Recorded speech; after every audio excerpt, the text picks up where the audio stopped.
அனைவருக்கும் வணக்கம். மேடையில் அமர்ந்திருக்கும் தயாரிப்பாளர்கள், டிஸ்ட்ரிபியூட்டர் அனைவருக்கும் வணக்கம்.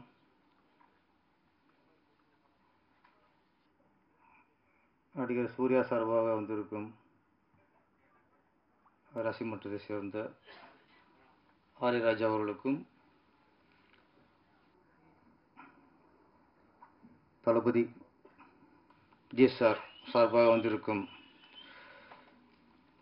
விஜய் ரசிமன்றத்தை சார்ந்த ஈசிஆர் சரவணன் அவர்களுக்கும், நடிகர் ரமேஷ் கண்ணா சார்பாக வந்திருக்கும் ரமேஷ் கண்ணா அவர்களுக்கும், நம்ம சார்பாக வர மாட்டாங்க, நம்ம தான் வரணும். ஆனால் ரமேஷ் கண்ணா சாரை பற்றி நிறைய ரகசியங்கள் பற்றி எனக்கு தெரியுது. நடிக்க போன இடத்துல நடிக்காம மற்றவெல்லாம் பார்த்துருக்காரு. சூர்யாவுடைய லவ்வுக்கு ஹெல்ப் பண்ணியிருக்காரு. என்ன மச்சான்? தெய்வ மாமான்னு கூப்பிடணும். தெய்வ மச்சான். ஓ அப்படி. சூர்யா சாரோட காதலுக்கு பக்கவளமாக இருந்திருக்கிறாரு. அஜித் என்ன பாமண்டார் உங்களுக்கு? அவருக்கு எகேஸ்ட் வந்திருக்கீங்க. அந்த லவ்வை கட் பண்ண பார்த்துருக்கீங்க. நல்ல சரண் சார் வந்து காப்பாற்றிட்டாரு. அதனால சூர்யா சார் உங்களுக்கு ஃப்ரெண்ட்ஸ்னு இங்கே கூட போட்டுக்க நினைக்கிறேன். சூர்யா சார் விஜய் சார் நடித்த படம் ஃபஸ்ட்டு நேருக்கு நேர். ஆனால் அதில் ஃபுல்லாக எதிர்முகமாக இருப்பாங்க. கடைசி வரைக்கும் ரெண்டு பேருக்கும் மோதல் தான், எளிமையாகவே இருப்பாங்க. ஃப்ரெண்ட்ஸில் நல்ல ஒரு நண்பர்கள், இணைவரியா நண்பர்கள். ஃப்ரெண்ட்ஸ் வந்து நீங்கள் சொன்னீங்க ஸ்கூல் படிக்கும்போது பார்த்தேன்ட்டு. நான் காலேஜ் படிக்கும்போது பார்த்தேன்.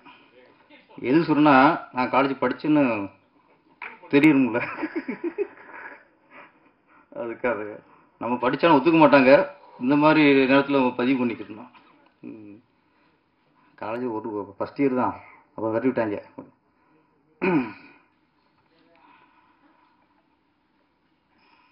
ஃப்ரெண்ட்ஸ், நிறைய படங்கள் எந்த படம் சொன்னாலும் கதை ஞாபகத்துக்கு வரும். ஒரு காலுக்கு மரியாதை இருக்கட்டும், பூவை உனக்காக இருக்கட்டும், துல்லாத மனம் துல்லாக இருக்கட்டும், சூர்யா சாருக்கு நந்தாவாக இருக்கட்டும், எல்லாம் ஒரு ஒரு டைட் சொல்லும்போது நமக்கு டக்குன்னு கதை தான் ஞாபகத்துக்கு வரும். ஃப்ரெண்ட்ஸ் படத்தில் தான் கதை ஞாபகத்துக்கு வராது, காமெடி தான் ஞாபகத்துக்கு வரும். அந்த அளவுக்கு முழுக்க முழுக்க காமெடி. என்னை பொறுத்த வரைக்கும் சித்திக் சார்லாம் மிகப்பெரிய இயக்குனர். நம்ம ஆக்ஷன் படம் எடுத்து ஈஸியாக எடுத்துடலாம், ஒரு லவ் ஸ்டோரி ஈஸியாக எடுத்துடலாம், முழுக்க முழுக்க சென்டிமெண்ட் எடுத்து மக்கள்லாம் அழ வச்சிடலாம். அதெல்லாம் ஒரு டேரக்டர் ஈஸியாக பண்ணிடலாம். இந்த காமெடி எடுக்கிறதுக்குள்ள அது ரொம்ப கஷ்டம் சார். ஏன்னா அதில் ரொம்ப டைமிங் முக்கியம். காமெடியில் மட்டும் ஒன்று சொல்லிவிட்டு அடுத்த டைலாக் கொஞ்சம் லேக்கனாலும் காமெடி போயிடும். ஆனால் சில சீன் வேறு, ஒரு லவ் சீனோ சென்டிமெண்ட் சீனோ, இந்த மாதிரி சீனில் யாராவது லேக் விட்டால் கூட அதில் எடிட்டர் கரெக்ட் பண்ணிடுவார். அந்த லேக்கு தூக்கிடுவாங்க. காமெடியில் பண்ணவே முடியாது. நீங்கள் 5-6 ஆர்டிஸ்ட் ஒன்றா பண்ணும்போது அதில் என்ன இருக்கோ அப்படி தான். அதை கட் பண்ணலாம் பண்ணால் அதுவும் உள்ளதும் கெட்டு போகும். ஃப்ரெண்ட்ஸ் படத்தில் எல்லா காமெடியும் டைமிங். ஒரு 5-6 ஆர்டிஸ்ட் இருப்பாங்க. இதில் இடம் ராதாரவி சார் வேறு. முதல்ல ராதாரவி மிகப்பெரிய வில்லனை இது வில்லன் நடிச்சிருப்பாரு. அவருடைய அளவுக்கு போது உங்களுக்கு சிரிப்பு தான் வரும். ஆமாம், அவரை இதில் காமெடி நினைக்கிட்டாங்க. ஒரு பெரிய செட்டப். அதாவது டைமிங் அப்படி இருக்கு. டைமிங் வந்து அப்படி இருக்கும். போகணும் சொன்ன மாதிரி இதில் ஹீரோ, இது வந்து சில யார் ஹீரோன்னு தெரியாது. விஜய் சார் ஹீரோவா, சூர்யா சார் ஹீரோவா, ரமேஷ் கண்ணா ஹீரோவா, வடிவேலு ஹீரோவா? ஏன்னா ஒவ்வொரு இடத்துக்கும் ஒவ்வொருத்தர் ஸ்கோர் பண்ணிட்டே இருப்பாங்க. இதில் வந்து அதான் ச- இந்த மலையாள இயக்குனரில் ஒரு விஷயம் ரமேஷ் கண்ணா சார் சொல்ற உண்மை, அவங்க ரொம்ப தெளிவாக இருப்பாங்க சார். அவங்க ஸ்கிரிப்டுக்கு அந்த அந்த சீனில் யார் என்ன பேசணும், அந்த சீன் ஃபுல்லாக ஹீரோ பேசாமல் இருக்கணுமா, பேசாமல் வச்சுருவாங்க. ஹீரோ என்ன கேட்டாலும் உட்காந்துருவாங்க. அந்த ஸ்கிரிப்டுக்கு என்ன கேட்குதோ அதை எடுத்து கொடுக்குறது தான் மலையாள இயக்குனரோட டேஸ்ட். நான் ஒர்க் பண்ணியிருக்கேன். நிறம்ட்டு இங்கே பிரியாத வர வேண்டும் படம் வச்சுல ஃபஸ்ட்டு மலையாளத்தில் வந்துச்சு. நிறம்ட்டு பெரிய ஹிட்டு. அது தமிழில் பிரியாத வர வேண்டும். இல்லை நான் தான் வசனம், இணை இயக்கம். நம்ம இங்கே ஒர்க் பண்ணும்போதெல்லாம் நான் ராமநாஸ்டர் ஒர்க் பண்ணியிருக்கேன், என்கே வசனா சார் ஒர்க் பண்ணியிருக்கேன், தரணி சார் ஒர்க் பண்ணியிருக்கேன், வல்லரசு பண்ண மகாராஜன் சார் ஒர்க் பண்ணியிருக்கேன். இது எல்லாமே நம்ம அசிஸ்டன்ட் வேலையை தவிர இல்லை அதையும் பார்த்துட்டு அது டேலாக் கொடுக்க சொல்கிறது, இந்த சீன் இப்படி வைக்கலாம்னு சொல்கிறது, இதெல்லாம் சொல்லிட்டே இருப்போம். இந்த பழக்கத்தோசில் அங்கே சொல்லுவோம்ல, ரியாக்ஷனே இருக்காது. அவங்க என்ன ஸ்கிரிப்டில் இருக்கோ அதை அவங்க எடுப்பாங்க. இன்னொன்று, அவங்க மலையாளத்தில் எடுத்துட்டு தமிழ் எடுக்கும்போது ப்ராப்பர்ட்டி வேறு. இந்த ப்ராப்பர்ட்டி முதற்கொண்டு அங்கே அந்த சீனில் என்ன இருந்துச்சோ, அந்த செவத்தில் என்ன படம் மாட்டி இருந்துச்சோ அதே மாதிரி இங்கேயும் இருக்கணும். அவ்வளோ கவனமாக பண்ணுவாங்க. அதில் சித்திக் சார் காமெடி போர்ஷன் இந்த படத்து ஃப்ரெண்ட்ஸில் வந்து முக்கியம் காமெடி தான். இந்த நேசமணி அப்படிங்கிறது ட்ரெண்டாக ஆகி போச்சு. ஒரு 2 வருஷம் இருக்குமா ட்ரெண்டிங் வந்து எங்கே பார்த்தாலும் நேசமணி நேசமணி நேசமணி. அந்த அளவுக்கு இன்னைக்கு அந்த ட்ரெண்டிங்கில் உள்ள படம் தேவானி மேடம். அவங்க ராசியான ஆர்டிஸ்ட். அப்புறம் எனக்கு சூர்யா அவங்க ஒரு ஃபேர் இருக்காங்கல்ல, நான் எங்கேயோ பார்த்த மாதிரிக்கே நினச்சிட்டு இருக்கேன். அப்புறம் தான் தெரிஞ்சு கொஞ்சம் ஷாக்காச்சு, அவங்களா அவங்க அப்படின்ட்டு. விஜயலட்சுமி மேடம். ஆமாம், எனக்கு டக்குன்னு அவங்களும் சினிமாவில் வர அண்ணன் அவர் ஒரு ஞாபகத்துக்கு வர்றாரு. சரி, ஓகே.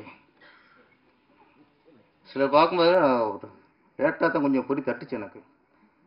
நீங்கள் அவங்களே கூப்பிட்டு வந்துருக்கலாம். நீங்கள் எங்களை கூப்பிட்டு வந்து என்னத்தை பண்ண போறீங்க நீங்கள்? நாங்கள் எப்போவும் இங்கே வந்து ஏதாவது பேசிட்டு போகிறோம். நீங்கள் அவங்கள மேலே வந்தால் கொஞ்சம் கண்டென்ட் கிடைக்கும். இந்த படத்துக்கு இன்னும் கொஞ்சம் பவர் கூடும். தேவானி மேடத்தை விட விஜயலட்சுமி மேடம் வந்தாங்கன்னா இன்னும் கொஞ்சம் படத்துக்கு பப்ளிசிட்டி நல்லா இருக்குன்னு சொல்கிறேன், வேற ஒன்றும் இல்லை. இங்கே நீங்களே ஓடி போயிருப்பாரு. இப்போதான் யோசிப்பாரு, பெங்களூர் போய் ஒரு வாரம் இருந்து கூட்டு வந்துருக்கலாமே. நெருங்க பயப்படுறாரு, வேற ஒன்றும் இல்லை. விஜய் சார் வந்து நான் வந்து திருப்பாச்சி மூப்புட்ட நேரத்தில் அவர் பெரிய ஆக்ஷன் வர மாட்டார். இப்போ அதுக்கு முன்னாடி திருமலை வந்துருச்சு, கில்லி வந்துருச்சு, பெரிய ஆக்ஷன் ஹீரோ மாறிட்டார். நான் ஃபஸ்ட்டு கதை சொல்லும்போது அந்த ஆடு வெட்டுற சீன் இருக்குல்ல, மாலையை போட்டு தண்ணியில் ஊற்றுவாங்கல்ல, அந்த சீனை பற்றி நான் ஃபஸ்ட்டு கதை சொல்லும்போது அந்த அவர் கட்டி வச்சு மாலையை போட்டு தண்ணி ஊற்றுறது விஜய் சார் இல்லை, பெஞ்சமின் தான். நான் காமெடியன், அவரை கட்டி வச்சு மாலையை போட்டு தண்ணியை ஊற்றி என்னெல்லாம் பண்ணலாம் ஃபஸ்ட்டு சொல்லி கதை வாக்கியாருச்சு. அப்புறம் திருப்பி ஃபுல்லாக ரெடி பண்ணிட்டு செகண்ட் டைம் ஷூட்டிங் போகிறதுக்கு முன்னாடி திருப்பி ஒரு கதை சொல்லிடுவோம் அப்படின்னு திரும்ப கதை சொல்கிறேன். அப்பவும் இந்த பஞ்சம் வச்சுன்னு சொல்லிட்டேன். கதை ஃபுல்லாக கேட்டார், ஓகே அப்படின்ட்டாரு. நீங்கள் சொன்ன மாதிரியே எடுத்துட்டிங்கன்னா படம் ஹிட்டு அப்படின்னாரு. ஒரு இக்கு வைப்பாங்கல்ல, கதை நல்லா இருக்குன்னு சொல்ல, கதை நல்லா இருக்கு, நீங்கள் சொன்ன மாதிரி எடுத்துகிட்டா ஹிட்டு. அப்புறம் ஒரு சின்ன ஒரு தயக்கத்தோடு கேட்டார், சின்ன செக்ஷன், என்ன சார் அப்படின்னேன்.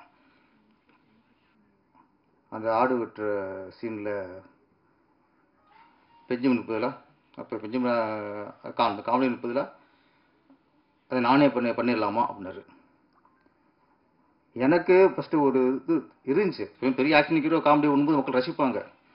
சரி இவர் பெரிய இப்போ ஆக்ஷன் ஹீரோவாக இருக்கார், மாஸாக இருக்கார், இப்போ போய் கழுத்தில் மாலையை போட்டு தண்ணியை ஊற்றி 6 ரூபா விட்டுருது, அவர் ஒத்துக்குவாரா ஃபஸ்ட்டு அப்படிங்கிற தயக்கத்தில் பண்ணியிருந்தேன். இவர் கேட்டவங்க எனக்கு ஹாப்பியாக போச்சு. ஓகே சார், இங்கே நல்லா இருக்கும் சார் அப்படின்ட்டு திருப்பி அது மட்டும்தான். அப்புறம் பெஞ்சமினை பின்னாடி நிற்க வச்சுட்டு இவரை கட்டி வச்சு மஞ்சத்தெல்லாம் ஊற்றணும். ஆத்தா சம்மதம் சொல்லுதாத்தா அப்படின்னு. அதனால ஒரு ஒர்க் அவுட் ஆச்சு. ஏன்னா ஒரு விஜய் சார் நம்ம இன்னைக்கு பெரிய ஒரு கமர்ஷியல் ஹீரோவாக பார்க்குறோம். ஆனால் அவருக்குள்ள நிறைய காமெடி சென்ஸ் ரொம்ப ஜாஸ்தி அவர்கிட்ட. என்னோட திருப்பாச்சியம் இருக்கட்டும், சிவகாசியாக இருக்கட்டும், ஃபர்ஸ்ட் ஹாஃப் ஃபுல்லாக ஹியூமராக தான் கொண்டு போயிருப்போம். செகண்ட் ஹாஃப் தான் ஆக்ஷன்லாம் சென்டிமெண்ட்லாம் இருக்கும். அவர் விஜய் சார் ரொம்ப காமெடியில் பண்ணக்கூடியவர். அதே மாதிரி சூர்யா சார் ஒரு ஹீரோவுக்குள்ளே அந்த காமெடி சென்ஸு இருந்தாலே அவங்க எப்போ நிரந்தர ஹீரோ ஆயிடுவாங்க. லாங் டைம் ட்ராவல் ஆக முடியும். சும்மா முறைச்சிக்கிட்டு சும்மா அடிச்சுக்கிட்டு லவ் பண்ணிட்டு மட்டும் இருந்தால் அது ஒரு சீசன் அப்படியே முடிஞ்சு போகும். சூர்யா சாருக்கு எங்கன்னா பிதாமகன் கலைக்கிருப்பார். அந்த சுறுசுறுப்பு, அந்த அந்த டைலாக் டெலிவரி, அந்த சாங்கில் சிமுனனோட அந்த டான்ஸு, அப்போ சூர்யா சாருக்குள்ள இவ்வளோ ஒரு ஹியூமர் இருக்கா, நகைச்சுவாக பண்ண முடியுமாங்கிற இது பிதாமகனில் அவர் நிரூபிச்சிட்டார். அவன் முன்னாடி ரஜினி சார் பில்லா காலி ஜானி விரைச்சிட்டே இருப்பார். அவர் தில்லு முன்னு படம் பாட்டிங்க சார், அதில் ஃபஸ்ட்டு நகைச்சுவாக பண்ணார். அப்புறம் தம்பிக்கு இந்த ஊர், இந்த பாம்பு சீன்,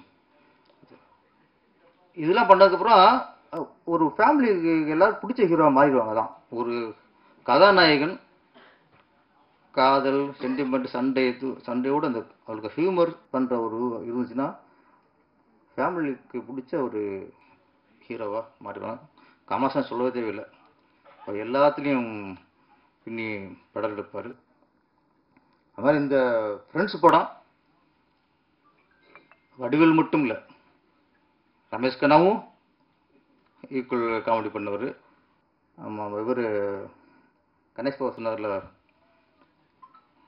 தேவனிக்கு நான் தான் தாலி கட்டுன்ட்டு. அந்த உங்கள் படையப்போல காமெடி இருக்கும்.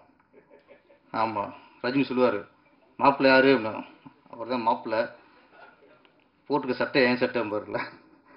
அது மாதிரி தேவனுக்கு மாப்பிள்ளை விஜய் தான், தாலி கட்டின நான்ட்டார் கணேஷ் பாபு. ஆமாம், ராஜகுமார்னு கொஞ்சம் இது போட்டு வைக்கணும், ரொம்ப முக்கியமான கேட்பார் இப்போ அவர். ஓகே, கணேஷ் பாபுக்கு பிறந்தநாள் வாழ்த்துக்கள்.